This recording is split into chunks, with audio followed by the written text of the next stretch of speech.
सबकी नजरें ढूंढ रही थी कि वो कौन बेचारा होगा जिसे रात में उस काले जंगल से होते हुए हिमालय की तरफ जाना पड़ेगा।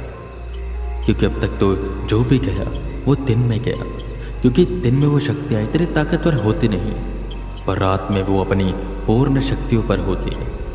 और ऐसे में किसी का वहाँ से जाना मतलब मौत के मुंह में जाना। सबकी नज़रें यहाँ वहाँ थी कि कौन होगा वो। तभी उन देवता ने पंडित वेदांत की ओर इशारा किया और कहा, वो शख्स जो रात्रि में जाएगा उस काले जंगल में और लेकर जाएगा मेरा सामान हिमालय में, वो है तुम पंडित वेदांत मिश्रा। ये जिम्मेदारी मैं तुम्हें देकर जा रहा हूँ। तुम जाओगे हिमालय और लेकर जाओगे दो चीज़, जिनमें से एक है सकारात्मक और एक है नकारात्मक। याद रखना, संतुलन बना रहे। बस इतना बोल वो देवता चले गए और वो जो आदमी जिसके अंदर वो देवता आए थे वो बेहोश होकर नीचे गिर गया। और अब चारों तरफ चहल पहल थी, वो सन्नाटे में पसर गई। गांव में से तो बस रोहन के दादा दादी थे जो वेदा को जानते थे, पर गांव के बाकी सभी लोग जो वेदा को नहीं जानते थे वो उन्हें परदेसी समझ रहे थे और उनके ऊपर देवता ने इतनी बड़ी जिम्मेदारी डाल दी। ये सब सोचकर हैरान हो रहे थे। तभी वेदा उठे और उन्होंने गांव के मुखिया से कहा, मैं जानता था कि मुझे ही जाना होगा और इसलिए मुझे यहाँ पर बुलाया गया था। बताइए कहाँ से मुझे ये सफ़र शुरू करना है, और वो काला घोड़ा और वो सफ़ेद घोड़ा कहाँ पर है जिन्हें मुझे लेकर जाना है, और मुझे कब निकलना है ये भी बता दीजिए। ये सुन मुखिया हैरान हुए और बोले, आप ये क्या कह रहे हैं? मुझे तो समझ नहीं आ रहा। काला घोड़ा सफ़ेद घोड़ा, हम कुछ नहीं जानते इसके बारे में। हमारे पास तो कोई घोड़ा है ही नहीं, और आपको जाना कहाँ से है कब से है ये मैं आपको नहीं बताऊंगा। जब भी हर साल किसी को चुना जाता है तो हमारे गांव से थोड़ी दूरी पर एक कुटिया है, वो शख्स वहाँ पर जाता है।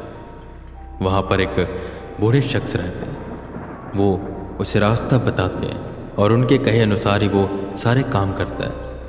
अब देवता ने आपको चुना है और आप तो इस गांव के रहने वाले नहीं हो, तो आप उस कुटिया के बारे में नहीं जानते होंगे। तो ये मेरा फ़र्ज़ बनता है मैं आपको वहाँ पर लेकर जाऊँ।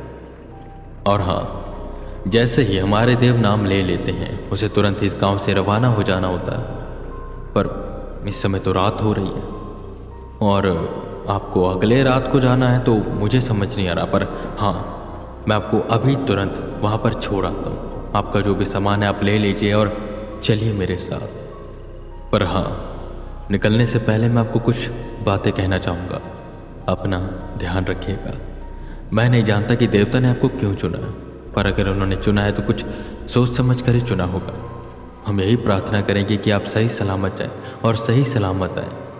हम आपका इंतज़ार करेंगे। और एक और बात, जब तक आप आएंगे तब तक यहाँ पर पूजा चलती रहेगी, जो कि आपके आध्यात्मिक शक्तियों को बढ़ाएगी, जिससे आप ऐसी शक्तियों का सामना कर पाओगे। अब आप दिन के समय जाते तो शक्ति शायद आपके एक और काम आती, और रात के समय मुझे कुछ भी नहीं पता। ये हमारे लिए भी पहली बार है। पर अपना ध्यान रखिएगा और भगवान पर भरोसा बनाए रखिएगा। हम सब आपका इंतज़ार करेंगे। अब चलिए। ये बोल गांव के मुखिया वेदा को लेकर चलने लगे उस कुटिया की ओर। वेदा अपना वही झोला उठाते और मुखिया के पीछे पीछे जाते रहते। कच्चे रास्ते से होते हुए वेदा उस कुटिया की ओर जा रहे थे, वो भी रात में ही। हाँ, ये था कि जब तक वो देव स्थान पर हैं उन्हें कुछ भी नहीं हो सकता, पर उस कुटिया के आगे शैतानी भूमि शुरू होती है। तो मुखिया जी वेदा को वो कुटिया दिखाकर बस वहाँ से चले जाएंगे। उसके आगे वेदा को अपने आप ही जाना होगा। वेदा के लिए बिल्कुल एक अलग सा अनुभव था, जहाँ उन्हें डर भी लग रहा था और उसी के साथ साथ वो उत्सुक भी हो रहे थे। कुछ दूरी पर जाने के बाद मुखिया जी ने उन्हें इशारा करके वो कुटिया दिखाई। वेदा ने देखा एक छोटी सी कुटिया, काफ़ी पुरानी लग रही थी वो, और वो पूरी मिट्टी की बनी हुई थी। वेदा मुखिया जी का धन्यवाद करते हैं और उस कुटिया की ओर जाने लग जाते हैं। वही मुखिया वापस गांव में चले गए। वेदा को आसपास काफ़ी नेगेटिव एनर्जी सेंस हो रही थी। ये पावर्स काफ़ी ज़्यादा थी। वेदा उस कुटिया के सामने पहुंचे और उन्होंने दरवाज़ा खटखटाया। अंदर से उन्हें कदमों की आवाज़ सुनाई दी। कुछ देर के बाद वो पुराना सा दरवाज़ा एक अजीब सी आवाज़ करते हुए खुला। अंदर से एक बूढ़ा शख्स बाहर आया जिसने ठीक उन संतों जैसे दिखने वाले कपड़े पहने हुए थे और उनके हाथ में एक लालटेन थी। वेदा को देखकर वो समझ गए। उन्होंने वेदा को अंदर आने का इशारा किया। वेदा अंदर आई। वो एक काफ़ी छोटी सी कुटिया थी जिसमें एक बिस्तर लगा हुआ था।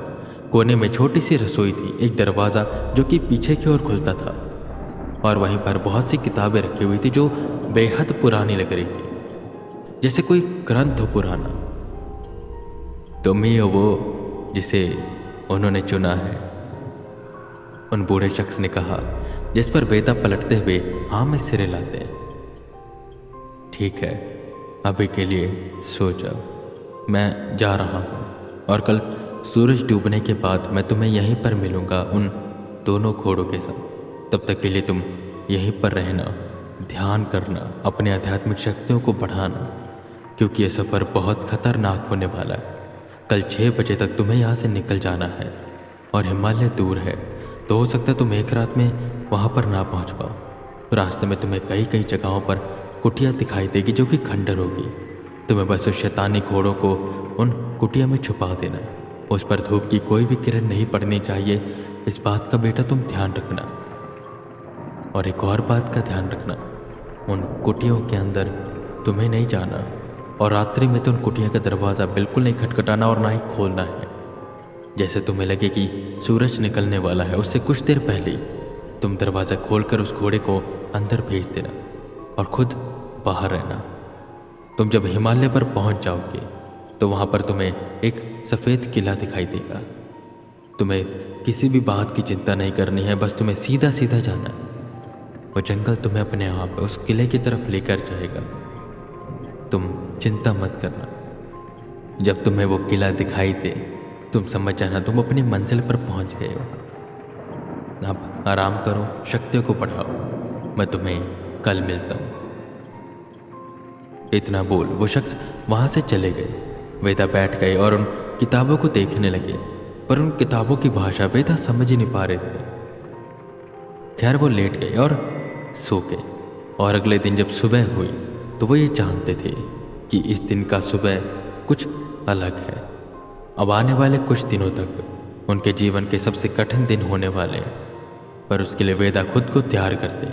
अपनी आध्यात्मिक शक्ति को बढ़ाने के लिए वो ध्यान में बैठ जाते हैं और इंतज़ार करने लग जाते हैं सूरज डूबने का।